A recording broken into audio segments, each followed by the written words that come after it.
December 3rd, 1944. Camp McCoy, Wisconsin. The snow had crusted overnight, and the parade ground rang under boots that came and went in steady lines. But in the mess hall, the steam rose and the sweet smell of batter and coffee drifted along the rafters. Private Takeo Sato sat on a bench with his cap in his hands and watched a corporal with a ladle draw slow circles on a flat griddle. The batter puffed and browned.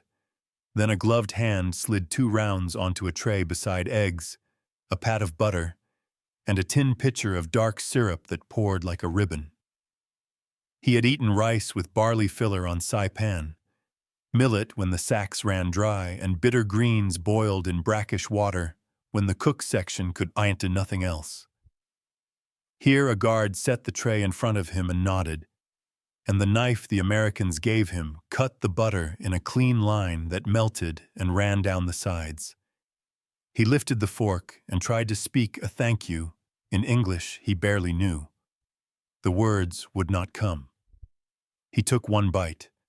The heat and sugar went to the back of his throat, and he put the fork down and covered his face with both hands. He had not cried when he crawled out with a white cloth from a shell crater on July 8th during the last fights on the north end of Saipan. He had not cried when the medics cleaned the shrapnel line along his calf and wrapped it with gauze on the beach at Charan Kanoa, while landing craft came and went all day. He had not cried when he sat on a deck in the dark while a transport rolled under a moon that looked like a coin lost in clouds.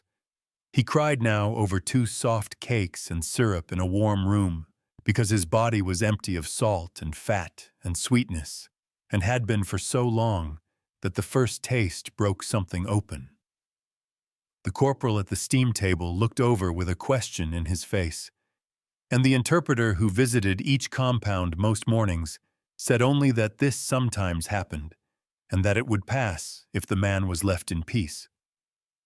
Sato wiped his face with the back of his hand, took a breath that shook a little, and tried again.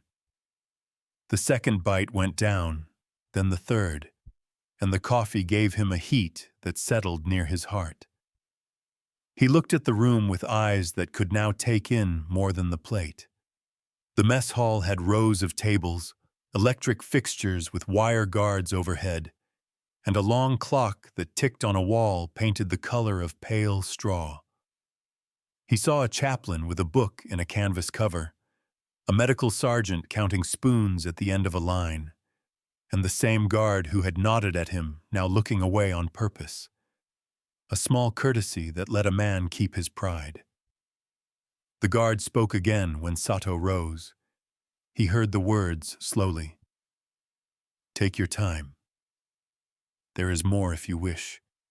The tray weighed almost nothing when he carried it back, and yet it felt like a measure of something he did not have words for, something he had not expected to find on the wrong side of a war.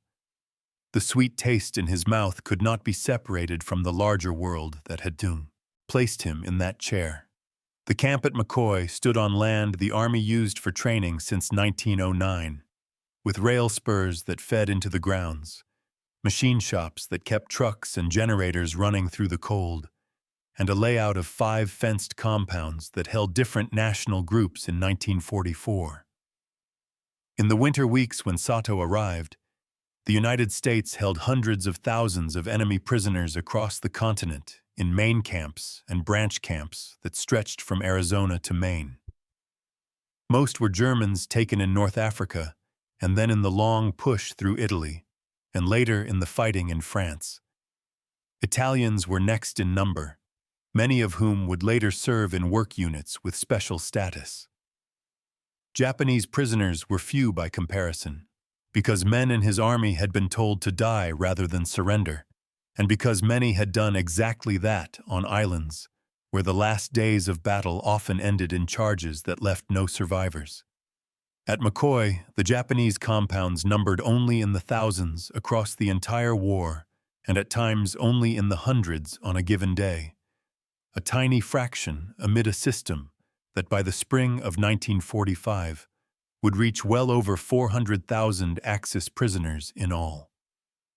Yet the small number gave the place an intensity that Sato felt in every line and rule. The Geneva Convention of 1929, which the United States had pledged to follow, required that the food ration for a prisoner of war be equal in quantity and quality to that issued to depot troops, and the managers of McCoy, under the office of the Provost Marshal General, kept ledgers that tracked flour, eggs, coffee, sugar, and meat by the pound and by the day. On some mornings, the cooks tried to respect habits from home with rice and soy sauce. On other mornings, the mess followed the American schedule with oatmeal, scrambled eggs, and pancakes. When the ship that brought Sato through Honolulu and then to San Francisco had docked, a medical officer had noted in a neat script that many new arrivals showed signs of prolonged protein deficit and dental wear from coarse rations at the front. The doctor recommended gradual increases in calories, and for a short time guards watched the men eat, ready in case anyone grew dizzy or sick. The numbers that framed this care were large and constant. The camp had electric lights that burned on cold mornings before dawn. It had a hospital ward with X-ray equipment and a pharmacy that kept sulfa tablets in rows of brown bottles. It had coal delivered in cars that came at set hours and a power line that ran along the road like a staff. The Army paid each prisoner a small wage for labor details, in canteen credits tracked on cards, and posted rules in English and Japanese that said what work could be done and what could not. There was a 24-hour watch, a fence checked by patrols at regular intervals, and a daily count by name and by number. Each figure was part of a system that rested on production deeper than Sato could yet imagine. Wheat came from fields in the upper Midwest by the trainload. Sugar came from refineries that drew on cane and beets from far regions. Eggs came in crates rated by size and grade. Syrup flowed from tins that had labels in clean print.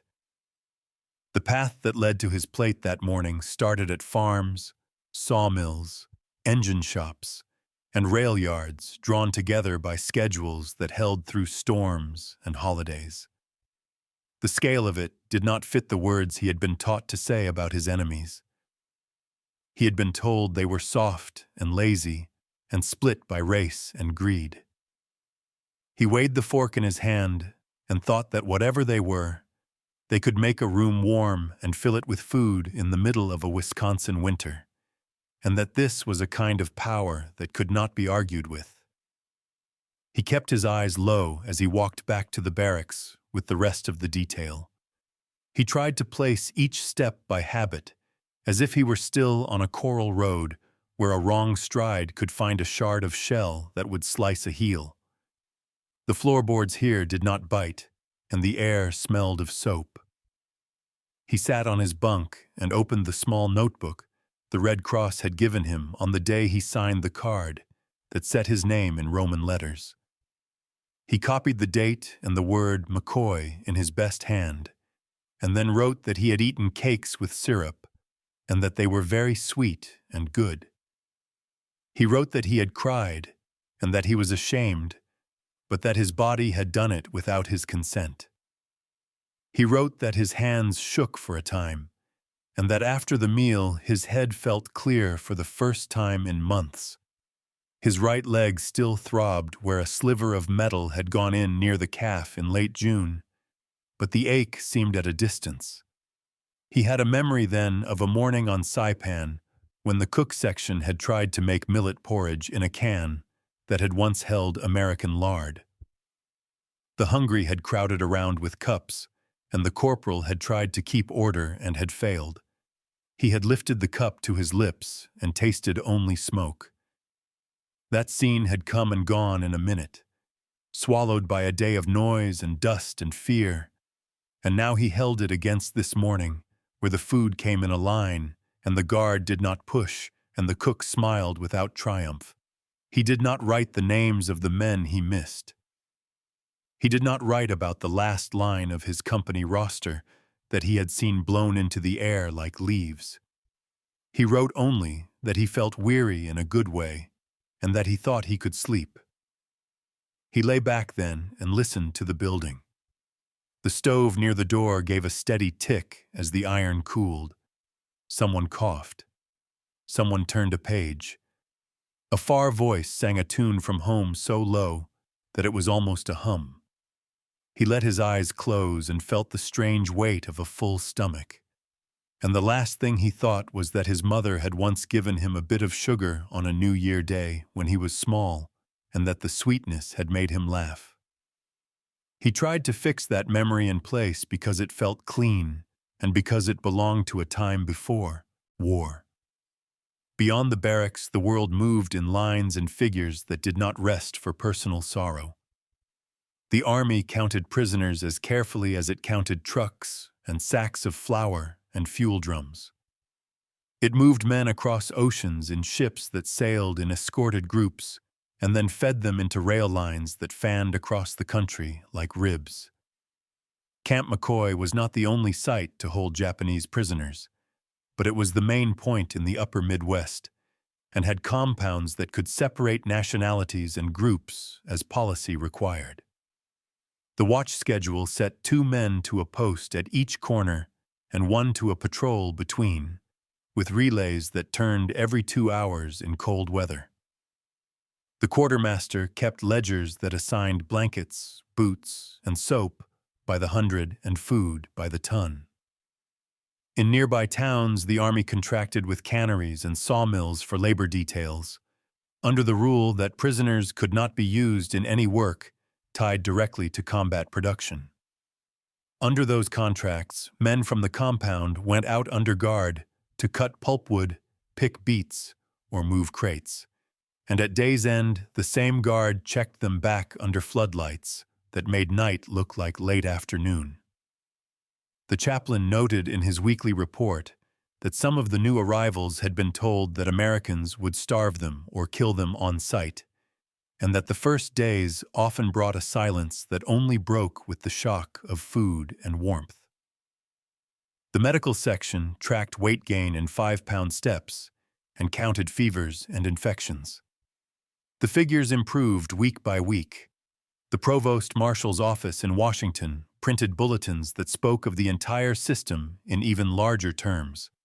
By the end of the year, the United States had tens of thousands of branch camp beds in farm country, thousands of rail cars moving supplies, and a payroll of prisoner labor credits that added real value to harvests and mill output. Those numbers rested in turn on a base of steel and coal and copper and concrete that other tables recorded by the million. The simple act of putting 2 pancakes and a cup of coffee in front of a man on a winter morning drew on that entire chain. The syrup came in number 10 cans by the case. The flour came from mills that drew power from lines that snaked over fields and through towns. The eggs came in crates that had traveled in boxcars that had their own maintenance schedules and parts lists. The stove in the mess burned fuel that arrived by scheduled deliveries managed from depots tallied to the gallon and the pound. It was a web of production and transport that made it possible to treat enemies with a standard that matched what depot troops ate. Sato knew none of these exact numbers yet, but he could feel the system under him each time the lights came on and the bell rang for meals and the line formed and moved without hurry. He had been told that the enemy would be clever but soft. He now thought they were clever and hard, and that this hardness came not from shouting or ceremony, but from the quiet certainty of supply. He would learn more soon. For now he closed his eyes again and let the warmth from breakfast carry him a little way into sleep, and when he woke he would be ready to sweep the barracks as assigned, and then to sit in the English class where an officer with clear handwriting would write simple sentences on a chalkboard. He would write them again in his notebook because he wanted to be able to say what had happened to him in words that would be understood, and because he suspected that this place and this morning were part of the story of the war, whether he wished it or not. The snow began to recede in late February 1945, and with it came the new routine that shaped each day in the compound. Takeo Sato woke to the sound of the morning whistle at 6 o'clock a.m., washed in cold water from the barrel near the latrine, and lined up with the rest of his barrack for roll call. The guards counted by clipboard and nodded when numbers matched. Steam rose from the mess hall again, and the smell of batter and coffee drifted on the same wind that carried the sharp scent of pine from the forest beyond the wire. He still thought of that first breakfast in December, of the syrup that had undone him, but by now the shock had softened into something quieter. He ate without trembling, though the sweetness still felt strange to his tongue. On some mornings he talked in fragments of English with a guard from Iowa who had worked as a schoolteacher before the war. The man's name was Corporal Hill, and he spoke slowly, pointing to things and repeating their names: spoon, plate, chair, window. Sato listened and nodded, grateful for a routine that no longer felt like a test of survival, but like a lesson in endurance. When breakfast ended, the work details formed near the gate. His group was assigned to the sawmill 10 miles east, where they cut and stacked timber for local construction firms under contract with the Army. The ride there took 30 minutes in the back of an open truck. He remembered the first time he saw the mill's machinery. The belts and blades moved with a precision that filled him with both awe and unease. In Japan, even factories in Osaka had been dark and cold by 1944, short of fuel and power. Here every wheel turned. Each log came off the line trimmed to the inch, stacked by cranes operated by civilian workers who smoked cigarettes and wore gloves without patches. The guards allowed no talking with civilians, but the Americans often waved to them, and one old foreman, a man with a white beard and a checked coat, once left a paper cup of coffee near the stack where Sato worked, then walked away as if it had fallen from his hand by accident. It was small, but the gesture stayed with him. He tasted the coffee once, bitter and rich, and decided not to tell anyone. By March, he could operate the small carriage that fed logs to the blade. The foreman nodded at his steadiness. The pay card for prisoners recorded 5 cents per hour, credited to the camp canteen. Sato saved his earnings to buy paper, pencils, and once, when permitted, a small tin of sardines that he split with his bunkmate, a former radio operator named Nakagawa. That night, they opened the tin and ate in silence. It reminded them both of home. While Sato's world narrowed to the sawmill and the fences, the war beyond those fences reached a fever that the newspapers in the guardroom recorded every morning. The Allied front in Europe had crossed the Rhine in early March, and the American Eighth Army was advancing in the Philippines. Every major city in Japan now appeared on casualty lists from bombing raids. In 1 week, 334 B-29 bombers dropped over 2,000 tons of incendiaries on Tokyo, and the reports that reached Washington estimated more than 80,000 dead in a single night. The guards read these figures aloud from papers printed in Madison, their voices low but not hidden. Some prisoners overheard, and rumors spread through the compound like smoke through cracks in a roof. Sato heard the numbers secondhand and did not believe them. He knew Tokyo burned every summer from accidents with lamps, but not from bombers. It was easier to doubt than to face what it meant if the stories were true. When a new group of captured sailors arrived in March, they brought word of the firestorms in Nagoya and Kobe, of whole districts gone to ash, of mothers with burned children crossing rivers that ran black with soot.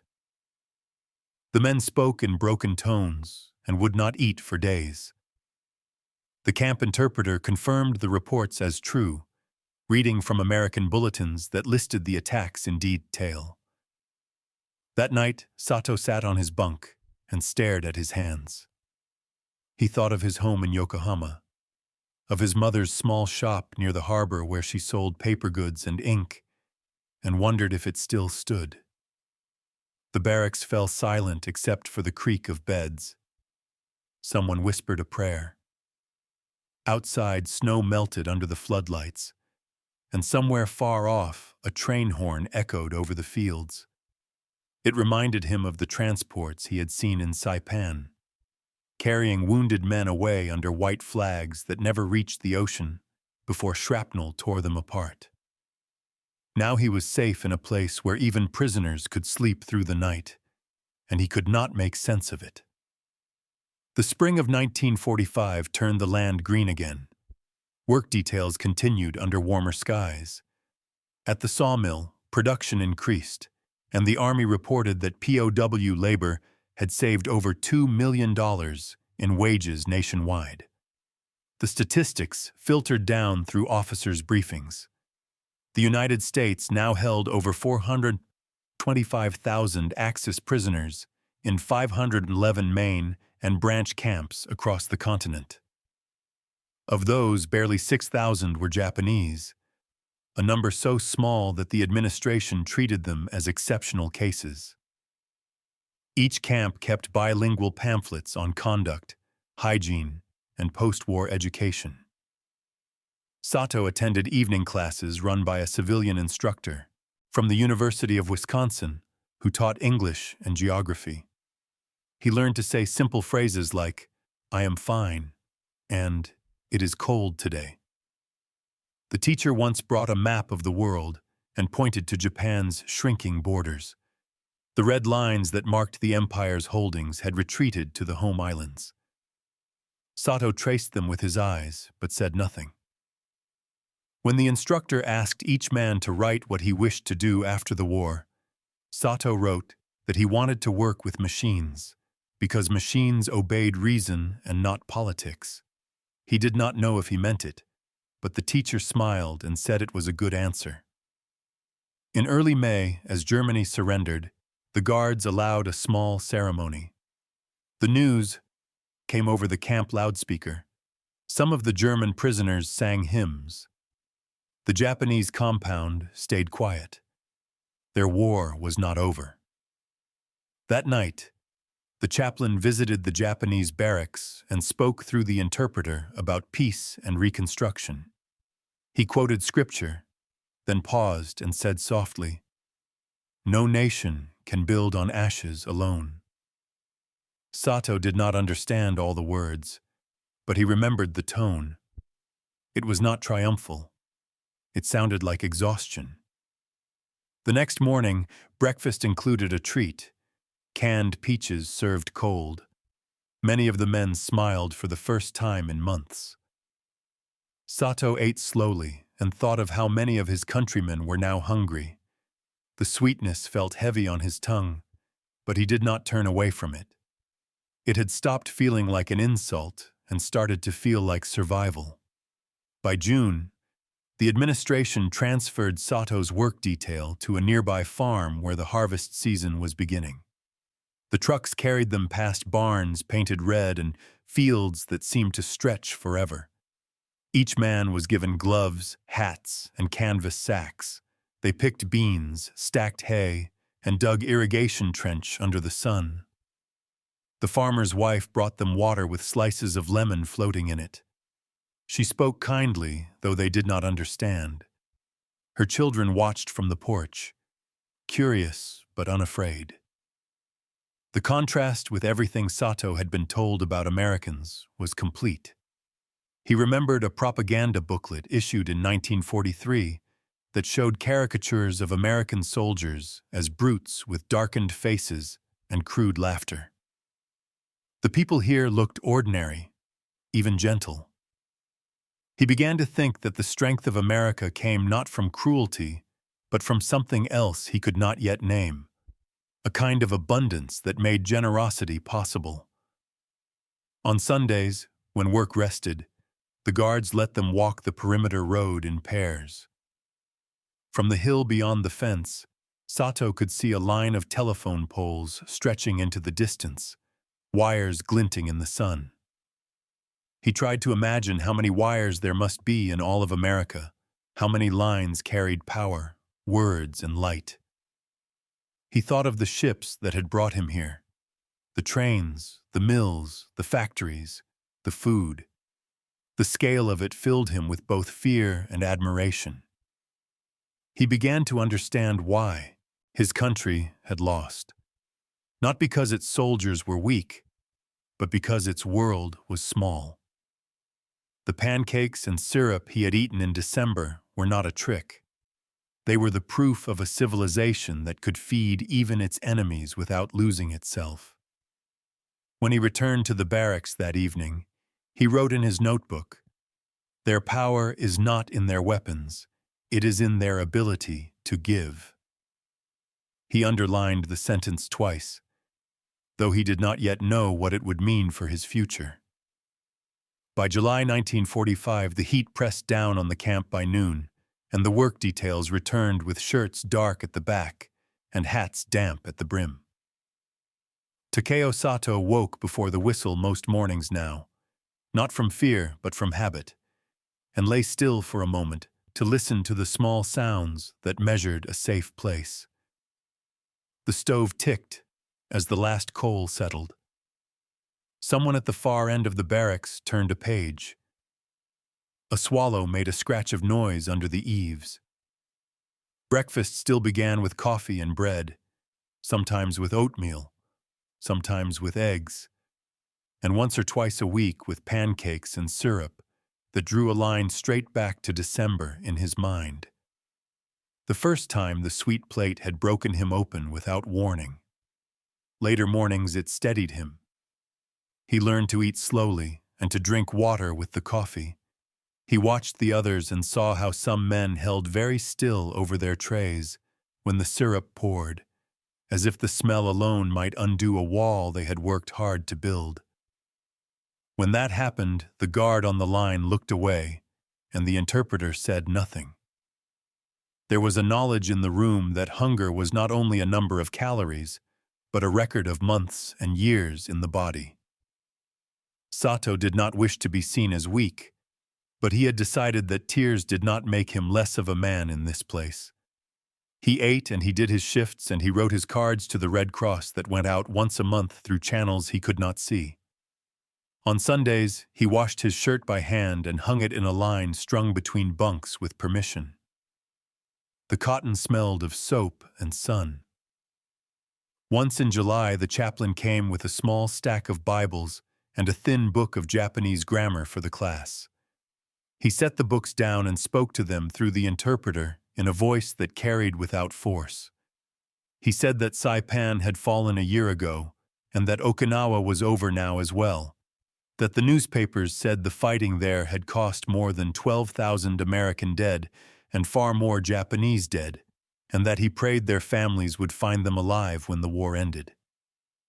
Sato kept his eyes on the grain of the table. He felt the words hit him like the slow pressure of a hand. That night, he dreamed of a beach and woke to the quiet of the barracks with a sense of shame for having slept so well. The guards who counted them at the gate each morning carried newspapers folded into their back pockets, and the headlines they spoke of grew heavier as summer deepened. Okinawa had ended on June 22nd. The Potsdam Declaration was issued on July 26th, signed by the United States, Great Britain, and China. It called for the surrender of all Japanese armed forces and warned of prompt and utter destruction if the war continued. These were not only words written in a far city, they touched the camp in ways that Sato could feel in the air. The guards were quieter. The German compound had a subdued celebration when victory in Europe had been declared in May. But here, the mood ran under the surface like a current. Each week, more figures appeared in the guardroom reports about aircraft and tonnage. In the first week of August, The camp whispered with news that reached them even before the interpreter confirmed it. On August 6th, a single American bomber had dropped a new kind of bomb on Hiroshima. The guard from Iowa, Corporal Hill, did not try to explain the physics. He simply said that a city had been torn open by heat and light beyond anything seen before, and that tens of thousands were dead. On August 9th, a second bomb fell on Nagasaki. On the same day, the Soviet Union declared war and crossed into Manchuria with more than 1 million men. Prisoners from merchant crews who had been captured earlier in the war stared at the ground as the interpreter read the names of the cities. A young sailor in Sato's barracks said that his aunt had lived near the Urakami Cathedral and that her house would have been in the path of the fire. He did not raise his voice. He simply stopped speaking after that and turned his face to the wall each night. The documentary world rolled on over the fence. At airfields on the Marianas, crews wrote chalk messages on the sides of the silver bombers. At sea, convoys still formed and moved at scheduled times, packing the approaches to the home islands with steel and fuel by the million ton.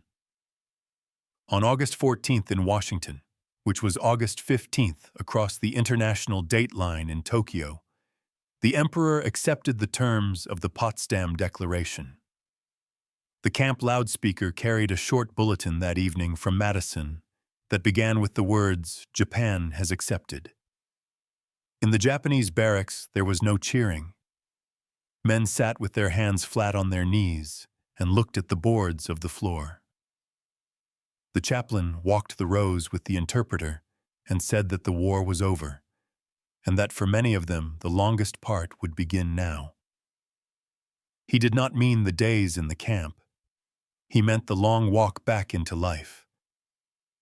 Sato wrote the date in his notebook as clearly as he could and underlined it twice. He put the pencil down and stared through the window at the dark line of trees. The next morning, the mess served pancakes.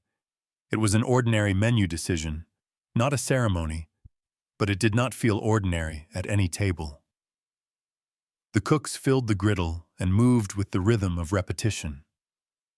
Butter melted and ran in little streams. The tin pitchers of syrup clinked against plates. For a few minutes, a low sound rose in the room, like wind through grass. Some of the men kept their POWs, heads down. Others lifted their forks with deliberate care.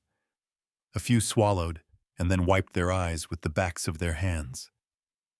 The interpreter had a stack of tissue paper in his pocket and slid it onto a table without comment. Sato sat with Nakagawa and 3 others from the sawmill detail. He poured a thin line of syrup across the top of the first cake and waited until it soaked in. He cut a square, lifted it, and held it for a second at the level of his eyes.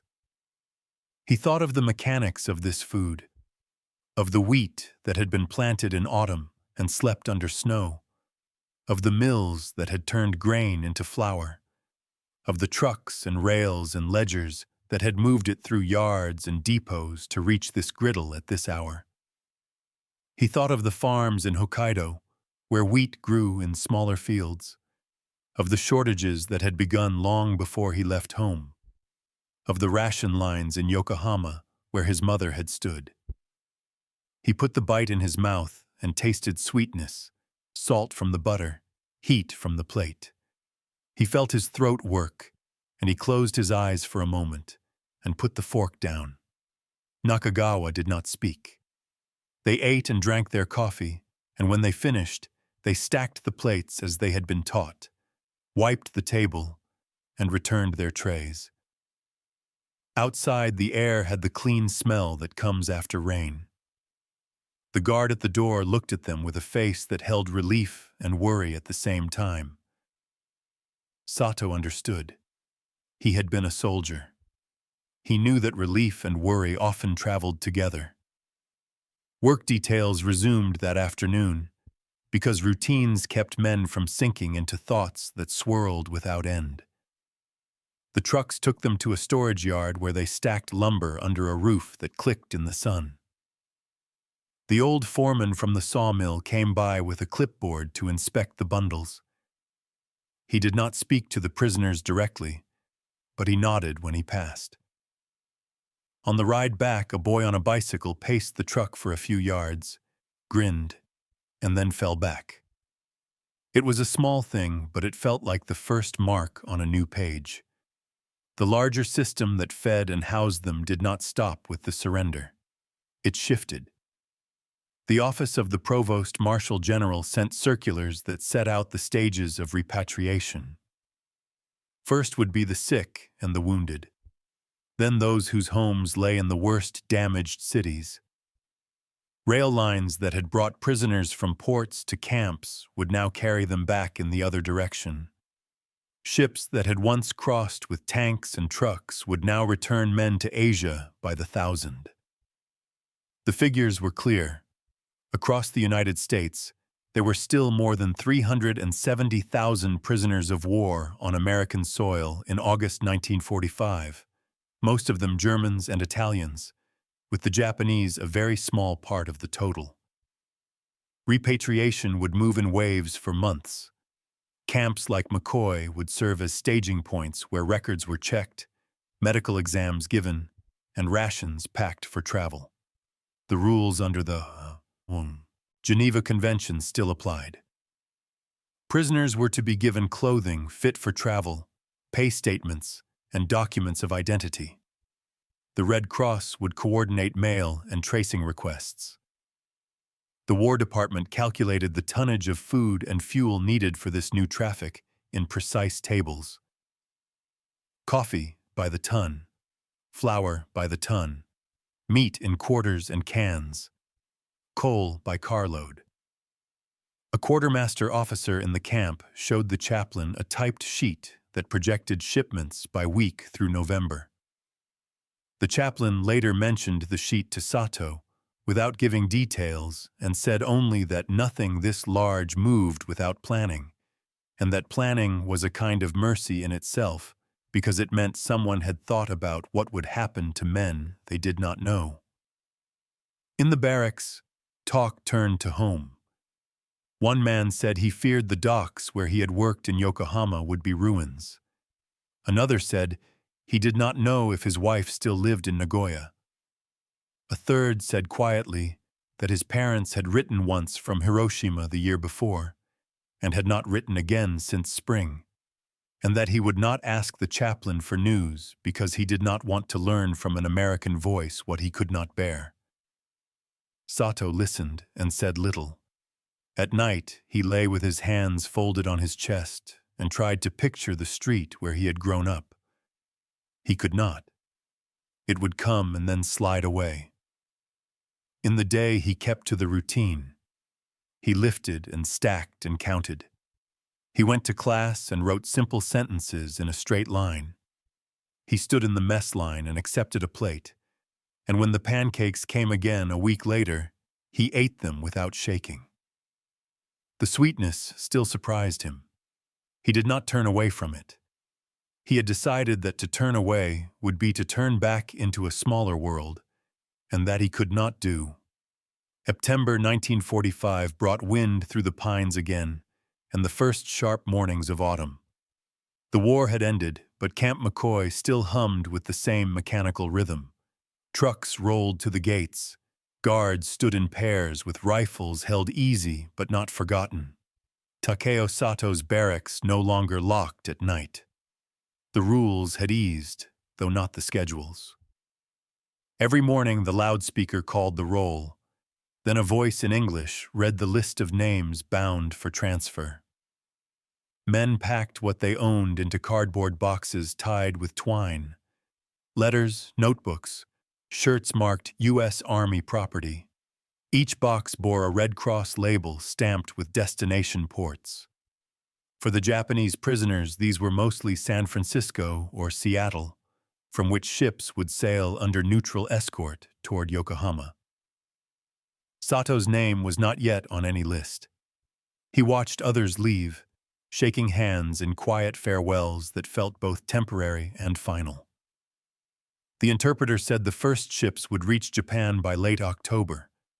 Rumors said that some men fainted at the sight of Tokyo Bay from the deck, where once the Imperial Navy had stood proud, and now lay rusted hulks half submerged in silt. Sato thought often of that bay, remembering the gray mornings when he had drilled near its shore as a recruit. He tried to picture it now and could not. The routines of the camp ran on like the turning of a clock. Breakfast still came at 6:30. The mess still smelled of coffee and flour and the faint metallic edge of syrup tins.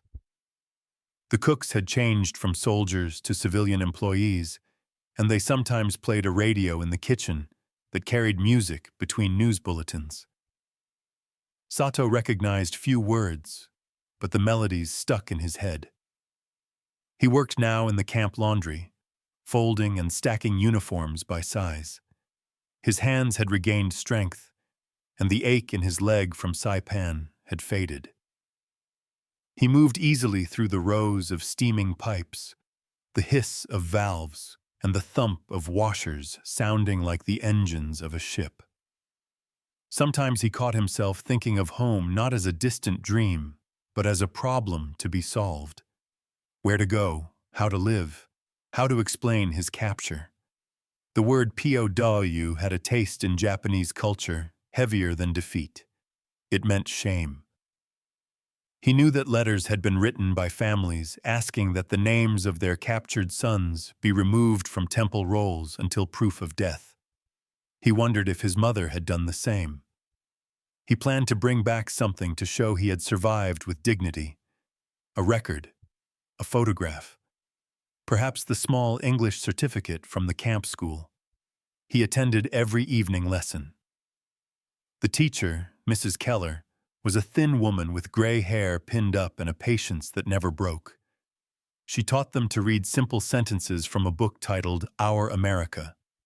It spoke of farms and railroads, of wheat harvests and rivers that carried barges. Sato copied words into his notebook and underlined them. He understood now that this country's power was not a mystery, but a system built on abundance. Every field, every factory, every train line connected.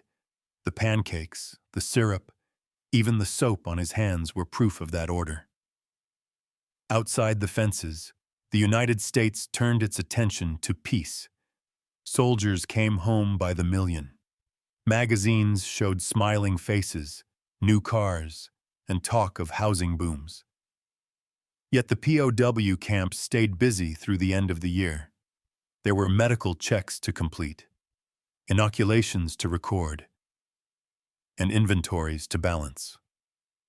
In October, the camp quartermaster issued figures that read like a census. 1,127 Japanese prisoners on site, 93 assigned to outside labor, 48 hospitalized, 986 awaiting transport. The numbers shrank each week as trains departed eastward. By November, fewer than 600 remained. Across the nation, the total of Axis prisoners had dropped below 200,000, half already repatriated. The Red Cross reported that 98% of Japanese prisoners had survived captivity in America, a statistic that astonished those who read it. In the Pacific War, survival after capture had been the rare exception. The contrast revealed something deep. Sato thought of it whenever he heard guards joke about shortages of sugar or coffee at home, even as the prisoners still ate full rations. America had managed to feed the world and itself at once. He wrote in his notebook, "A nation is strong when it can show mercy without asking a price." It was a sentence he would carry with him long after he left the camp. The first snow came early that year, a thin film that melted by noon but left the smell of winter in the air. On the morning of December 5th, Sato's name finally appeared on the board near the gate. He was to depart with the next group for Seattle. The interpreter congratulated him and handed him 2 envelopes. One held his pay record, the other a letter from the camp chaplain. The letter thanked him for his discipline and enclosed a small photograph taken weeks earlier of the laundry crew. Sato looked at the image. He saw himself in clean clothes, standing beside Corporal Hill and Mrs. Keller.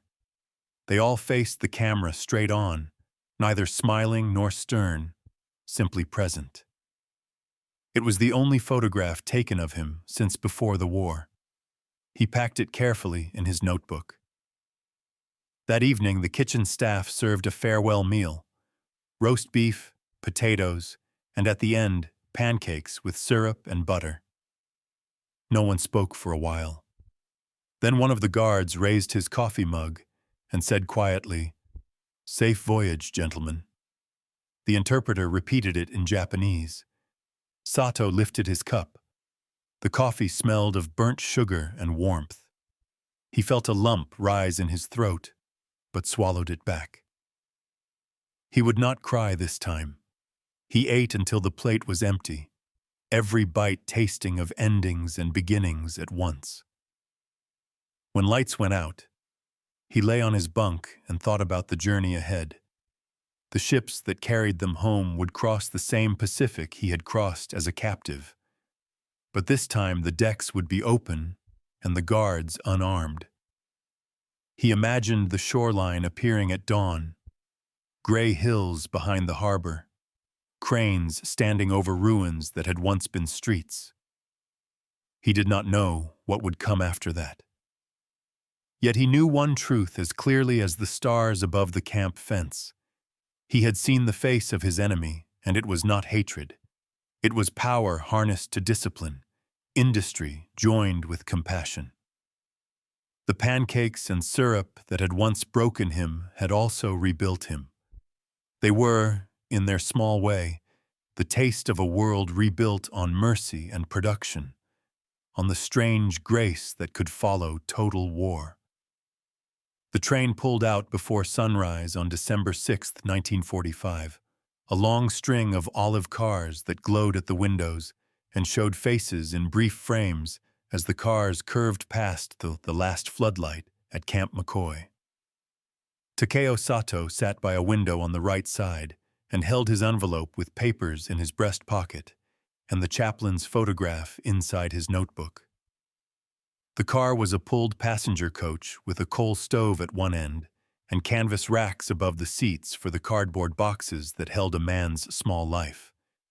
The guard who checked the roster at the door spoke in a quiet voice and made a small mark by each name as he passed. The heat of the car and the rhythm of the wheels lifted and fell together, a lull that could have put a man to sleep if not for the feeling that sleep would lose something important. Sato kept his eyes open and watched Wisconsin give way to drifting lines of snow and black trees, then to stretches of fields where farmhouses sat with lights burning in 2 or 3 rooms at once. At a junction in Minnesota, the train paused beside a freight line, and he saw cars that carried sacks of flour and crates of eggs and barrels that would be filled with syrup at a plant down the line. It reminded him that the pancakes they had eaten as a farewell were not an accident, but the last course of an immense kitchen that reached beyond this horizon and to the next. A steward in a dark jacket passed through with a pot of coffee. He filled paper cups at each seat. A corporal followed with slices of bread and a small tin of fruit spread that tasted of summer. In the next car, a medical sergeant read temperatures for 3 men who had fevers. The Red Cross nurse with him carried a metal box of tablets and a stack of cards that slipped under a metal strap. The train moved again, and Sato saw the country widen. North Dakota showed him bare land under a huge sky. Montana showed him mountains that stood with a silence that matched the inside of the car. Near a town that a guard said was named Havre, the train stopped to take water and coal, and a cook wagon rolled to the platform where men in white caps brought trays to the car doors. The smell of batter came first. then the sound of ladles on hot plates. When the trays reached the seats, a guard handed Sato a plate with 2 pancakes, a scoop of eggs, and a cup of coffee that steamed even in the warm car. He felt the odd slice of memory, as if the first morning in the McCoy mess had come to meet him on a moving floor. He ate slowly and kept his face steady. In the seat across the aisle, Nakagawa took one bite and then stared at the window for a long time with the fork suspended in his hand. He set the fork down, drank water, then picked it up again. The guard at the end of the car looked away on purpose. The steward returned for the empties and spoke softly to the 2 men whose fevers had climbed. The car returned to its rhythm, and the light fell in long strips across the floor. By the time the train crossed Idaho into Washington, the trees thickened and dark water moved beside the tracks. Toward midnight, lights grew together into a glow ahead that seemed to rise and then spread, and the guard said Seattle and pointed to the right. Sato saw cranes against the sky and the shadow of ships at the piers, and felt the old shift in his stomach that meant the sea was near. The port at Seattle worked at a measured speed that felt like the pulse of a machine. In daylight, the piers showed their detail: the ranks of bollards, the ropes thick as a man's arm, the cranes that moved as if guided by a hand a long way off, the figures that walked along the quays with clipboards. Sato and the others stood in line while a petty officer read their names, checked their papers, and pointed them to a gangway. The ship was a transport of the general class that had carried soldiers west and would now carry prisoners east, its white hull marked with a number and a name that meant little to Sato, but that the Americans spoke with a kind of pride that attached to steel well made. He read the words U.S. Army Transport on a board at the gangway and placed his foot on the first step without stumble. On the deck, the air smelled of salt and paint and the ghost of diesel. The sea ran with small whitecaps that reminded him that winter was never far in these waters. A boatswain blew a whistle, and men moved to their stations with readiness that had been practiced for years. The prisoners were shown to berthing spaces below, where bunks stacked 3 high turned a hold into a dormitory. Each man received a blanket and a life jacket and a printed card that showed where to go in a drill. The card was simple and clear. A bell rang, and they formed in lines and went up to the weather deck, where a young officer explained in careful English that this was a drill and not to be afraid. The officer said that the sea was steady today and that the ship would make good time to San Francisco first, then out to sea, then west at a speed of about 15 knots, and that the crossing would take 2 weeks if the weather held.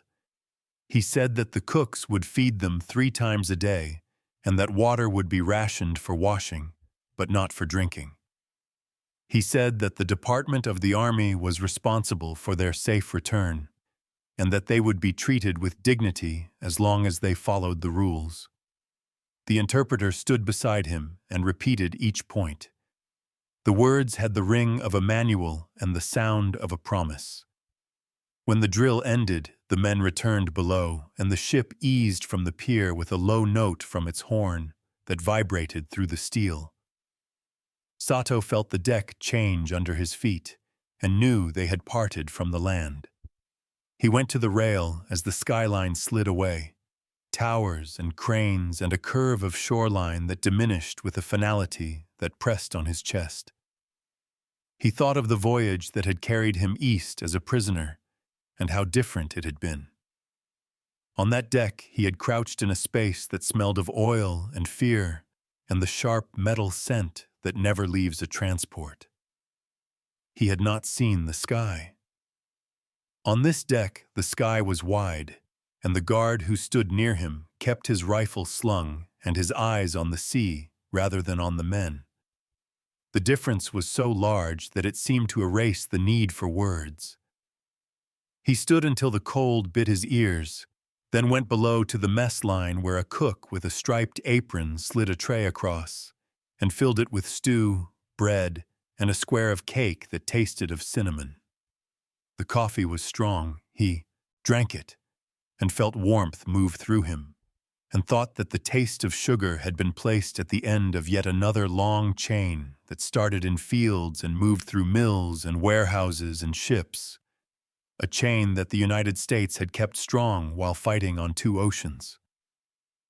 The ship reached San Francisco on December 10th for a short stop to take on fuel and supplies.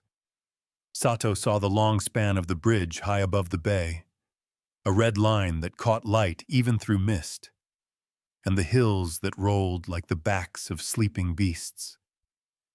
The harbor bristled with ships at anchor, their masts and ventilators making a forest of metal. Numbers described what the eye already knew. In the year now ending, the port had handled millions of tons of cargo and had sent hundreds of thousands of soldiers across the Pacific. It had unloaded returning units and then loaded them again with food and equipment for occupation. The transport took on sacks of flour, barrels of fuel, crates of medical supplies, and tins of syrup by the case. An officer at a table checked each item against a printed manifest that lay clipped to a board. Another officer signed for delivery with a fountain pen.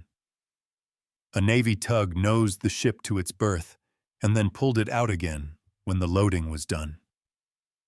Through it all, the Red Cross workers moved along the lines with cups of coffee and stacks of postcards that men could address to families.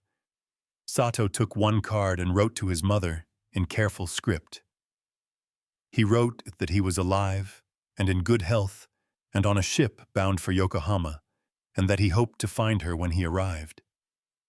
He did not write about Saipan, or the first breakfast at McCoy, or the way Pancakes had once made him weep. He wrote only that America was large and that people here had treated him fairly, and that he would try to be of use when he returned. The card would follow its own path by ship and by sorting table and by bicycle to a door he could only imagine. The ship's horn sounded again, and the Golden Gate fell behind them, and the Pacific opened in a long roll that pushed the bow up and down like the breath of a sleeping animal. Days fell into a pattern. Breakfast at 6, boat drill on alternate days, air so clear that the line where sky met water looked like a cut made by a blade. At night, the stars came out in numbers that astonished men from cities. They stood at the rail and watched Orion climb, and the Pleiades hang like a cluster of ice. The cooks kept to their schedules with a professionalism that felt like the beating heart of the ship. Oatmeal and coffee at dawn, soup and bread at noon, stew or rice at evening, and on 2 mornings pancakes with syrup and butter because it fit the stores and the routine, and because the cooks were men of habit who respected a menu that had fed soldiers across oceans for years. The motif returned like a hymn. The line formed, plates warmed hands, the sweet smell rose through the mess. Some ate with quick bites, some paused and drank water before beginning. Sato found a middle way. He poured a thin ribbon of syrup, watched it spread, and then began. Each bite a small act of acceptance. He had decided on the train that the measure of a man was not whether he hid his tears, but whether he could return to the table the next day and do his work. He did his work. He scraped his plate clean. He returned his tray. He stood his watch for fire drill when assigned, and listened to the bosun's whistle, and did not confuse this young sailor with any ghost from the past. At noon, he copied New English words from a booklet that Mrs. Keller had given him on the morning he left. He read the section that described wheat planting and felt the calm that follows understanding.